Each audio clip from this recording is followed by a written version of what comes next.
सभी जानते हैं कि व्यक्ति का मन बहुत चंचल होता है। यही कारण है कि मन अशांत रहता है और कई तरह के सवालों का जन्म भी अशांत मन के कारण ही होता है।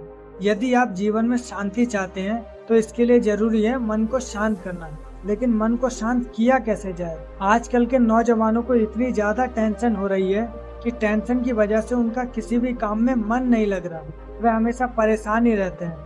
ना तो वे अंदर से खुश होते हैं और ना ही उनके अंदर कार्य करने की शक्ति है। फिर भला उन्हें कामयाबी कैसे मिलेगी? वे अपनी मंजिल तक कैसे पहुंचेंगे? एक समय की बात है, एक जैन मास्टर से उनके एक शिष्य ने एक बार पूछा कि मास्टर, क्या ऐसा संभव है जो मैं मेरे मन में सोचूं वह सारी चीजें अपने आप मुझे मिलना शुरू हो जाए?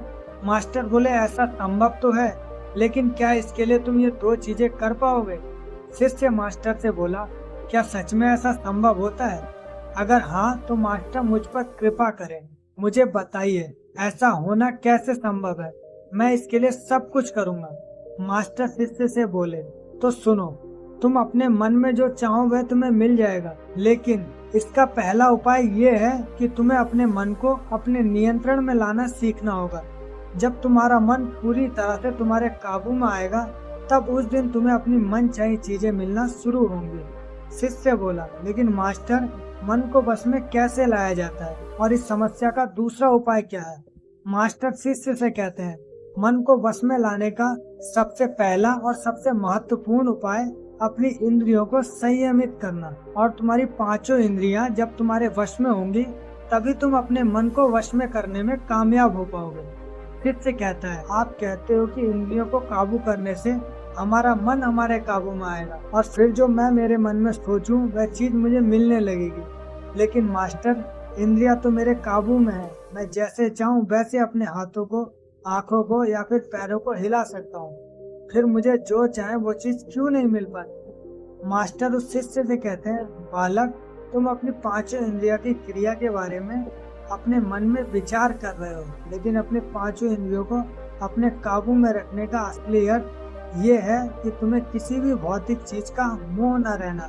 जब मनुष्य के अंदर अलग अलग प्रकार के मोह उत्पादित होते हैं तब उसका मन उन चीजों को देख दुखी होता है, जिस वजह से वह व्यर्थ की चिंता में फंसता चला जाता है। जिस इंसान का मन उसके काबू में होता है, ऐसा व्यक्ति किसी भी प्रकार के मन के छला में ना फंसकर अपने लक्ष्य की ओर अग्रसर होता है और वही व्यक्ति जीवन में आगे जाकर अपने लक्ष्य को पूरा कर जीवन में सफल बन पाता है। शिष्य कहता है, मास्टर, मन को वश में करने का सही उपाय क्या है? किस प्रकार मैं अपने मन को अपने वश में ला सकूंगा? और मास्टर, दूसरा उपाय क्या है जिससे मैं अपनी मनचाही चीजों को पा सकता हूँ? जैन मास्टर शिष्य से कहते हैं, तुम्हें अगर अपने मन को वश में करने का उपाय पता करना है तो तुम सामने दिख रहे पेड़ के नीचे 1 महीना हर दिन के 2 घंटों के लिए मौन रहकर ध्यान करना सीखो। जैसे ही तुम्हारे 30 दिन का सफर पूरा होगा वैसे ही तुम्हें अपने मन को काबू करने का उपाय मिल जाएगा। जिस दिन तुम्हें अपने मन को काबू में करने का उपाय पूरी तरह से हो गया, उसी दिन से तुम अपने मन में जिस भी चीज का विचार करोगे वही चीज तुम्हें प्राप्त होना शुरू होगी। अगर तब तुम पैसे के बारे में या फिर संसार में मौजूद किसी भी चीज के बारे में अपने मन में विचार करते हो तो वह विचार तुम्हें अपनी मनचाही चीज को प्राप्त करने में तुम्हारी मदद करेगा। इसके लिए तुम्हें अपने मन को वश में कर पाना अत्यंत जरूरी है। जब तुम अपने मन को वश में कर लोगे तभी मैं तुम्हें दूसरे उपाय के बारे में बताऊंगा। शिष्य जैन मास्टर को प्रणाम कर कहता है, यह तो काफी आसान कार्य है। 1 महीना ही क्या, मैं 1 साल तक 2 घंटे उस पेड़ के नीचे बैठ सकता हूँ। आप मुझे आज्ञा दें, कल से ही मैं ध्यान के लिए बैठने के लिए तैयार हूँ। मास्टर शिष्य से बोले, ठीक है, तुम पहले 30 दिन उस पेड़ के नीचे मौन रहकर ध्यान करके दिखा दो, फिर हम आगे बात करेंगे। तो शिष्य को लगता है, मास्टर ने तो मुझे बहुत ही आसान कार्य सौंपा है, इसे तो मैं ऐसे ही पूरा कर सकता हूँ, इसमें कौन सी बड़ी बात है।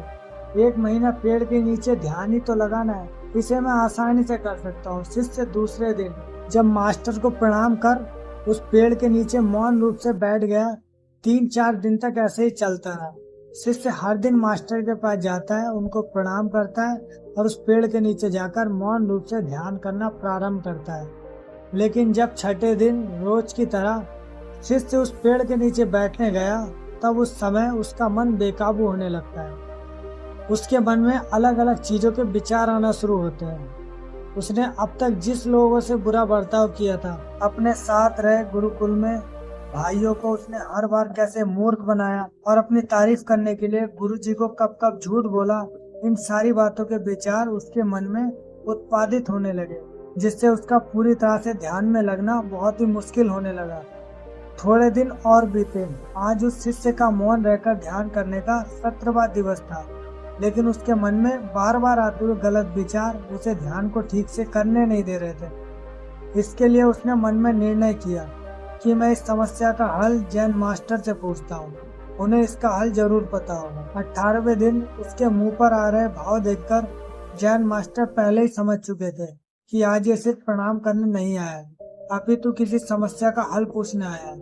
शिष्य मास्टर के पास जाता है और कहता है, मास्टर, आपके बताए अनुसार मैं हर रोज 17 दिनों से उस पेड़ के नीचे ध्यान लगाने बैठ जाता हूँ। शुरुआती दिनों में जब ध्यान लगाने बैठता था तो मेरा मन पूरी तरह लगता था, लेकिन अब उस पेड़ के नीचे जब मैं अपना ध्यान लगाने बैठ जाता हूँ तब मेरा ध्यान अच्छे से नहीं लगता था। मेरे मन में अलग अलग प्रकार के विचार आते हैं। जो विचार मुझे आते हैं उनके बारे में सोचकर मुझे अपनी सोच के ऊपर गुस्सा आने लगता है।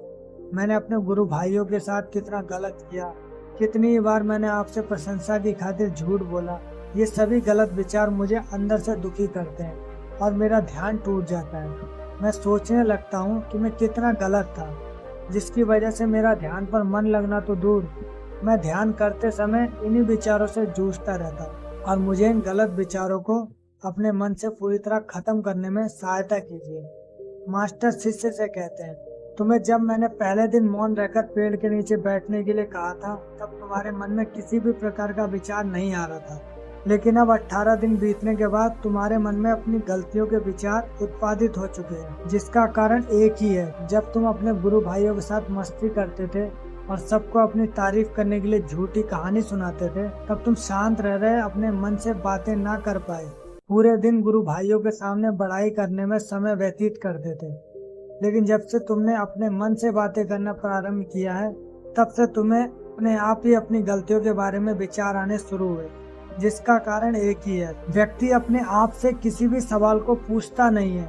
लोग शांत रहकर खुद से बातें करना पसंद नहीं करते और दूसरों से अपनी समस्याओं का हल पूछकर उदास होते हैं। जब इंसान अपनी किसी भी प्रकार की समस्या का हल शांत रहकर अपने आप से पूछता है तो उस वक्त उस व्यक्ति की बुद्धि खुद ब खुद उस इंसान को बताना शुरू करती है। जब तुम अपने आप से बातें करना प्रारंभ करते हो तब तुम्हें खुद की अच्छाइयाँ और बुराइयाँ दोनों दिखना शुरू होती है, जिसका फायदा तुम्हें भविष्य में होना शुरू होता है। यानी जब तुम्हें अपनी गलतियाँ दिखती हैं तब तुम उन पर शांति से काम कर अपने आप ही आगे बढ़ना शुरू कर देते हो, क्योंकि जिस वजह से तुम अपने मन में जिस भी चीज को सोचते हो उस चीज को प्राप्त करने का रास्ता तुम्हारी बुद्धि तुम्हें दिखाना शुरू कर देती है।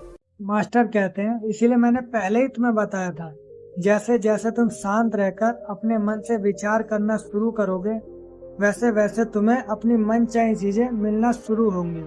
मास्टर शिष्य से बोले, आपने मुझे दूसरा उपाय बताने का भी वादा किया था। शिष्य बोला, मुझे लगता है वह उपाय इससे आसान होगा, कृपा कर मुझे दूसरा भी उपाय बताइए मास्टर। शिष्य को बोले, मैं तुम्हें दूसरा उपाय तुम्हारे 30 दिन पूरा होते ही बता दूंगा। शिष्य मास्टर को निराशा भरी नजरों से देखता हुआ वहां से चला जाता है। थोड़े दिन बीतते हैं।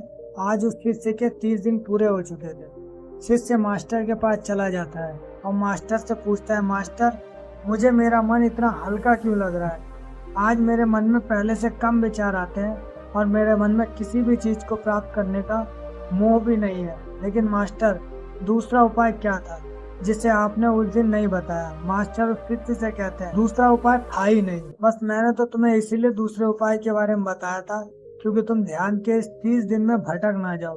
तुम अपने ध्यान के 30 दिन पूरी तरह से खत्म कर पाओ, जिससे तुम्हें अपने अंदर की आवाज पहचानने में मदद हो और तुम जान सको कि ऐसा संभव जरूर है कि जो तुम चाहो वह तुम्हें मिल सकता है, लेकिन अपने मन को वश में करने के बाद इसके रास्ते और भी ज्यादा आसान हो जाते हैं। इसीलिए इंसान का मन अगर उसके वश में हो तो वह अपनी मनचाही चीज को प्राप्त करने में समर्थ रहता है। वह कहते हैं ना, मन के जीते जीत है और मन के हारे हार।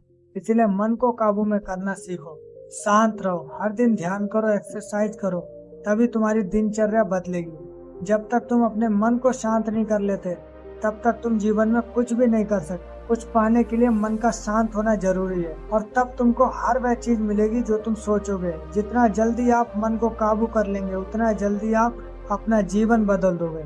इसीलिए कहते हैं, जो इंसान मन से जीत गया वो सबको हरा सकता है। मन से जीतना तो बहुत मुश्किल है, लेकिन शांत किया जा सकता है। इसीलिए मन को शांत करने का प्रयास करें। ये कहानी अगर आपको अच्छी लगी हो